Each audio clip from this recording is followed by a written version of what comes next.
My name is Sabine Liu. My Chinese name is Liu Bina.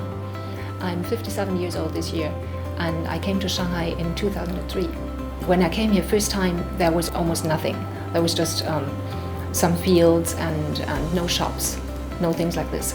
But now we already have subway, and we have many shops and many schools and many living areas that moved into this area.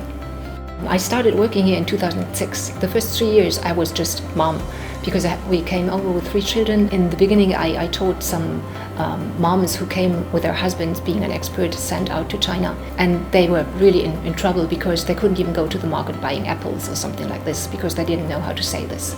So I taught some easy Chinese to this Tai. That was the beginning of my work. But then in 2006, I started working at the German school in Hongjiao. I teach Chinese, basically. Mostly I teach Chinese, but I also teach German as a second language.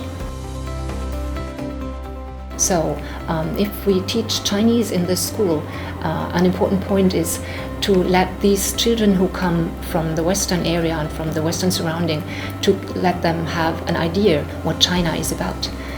To let them know more about Chinese culture, Chinese people, all this background they can see with their own eyes when they're here. Teaching Chinese in a German school means that we have most of the children being from a different cultural background. So they normally don't know much about China or about Chinese people when they arrive here in China.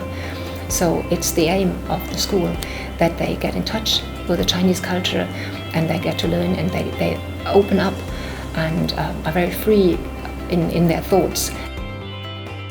And my own goal, if I teach Chinese, is that I really hope the students, when they were in my Chinese class, and maybe after 5 years or after 10 years or even later, they remember the Chinese class. And another really interesting experience to my students was when they had the opportunity to visit Chinese students. We had an exchange program that high school students from our school went to a Chinese school, and the Chinese student came to our school. And that was really interesting because they could really get in touch with people of their own age and could ask them all kinds of questions about their life, about their hopes. And they even had the opportunity to stay overnight in Chinese families. That gave them a really deep impression and told them how Chinese young people in their age live here, and they really liked this experience. I like the museums you can see here in Shanghai.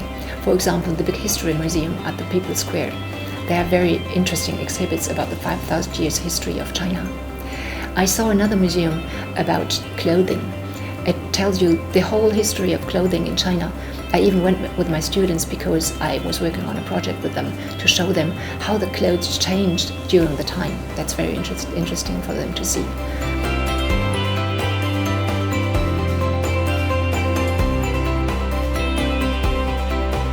In the 20th National Congress of the Communist Party in China, we heard that China has quite some influence and plays an important role.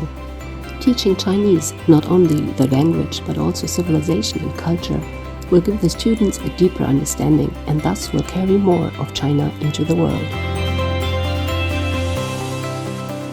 希望将来中国人和外国人有更多的机会相处、了解和认识。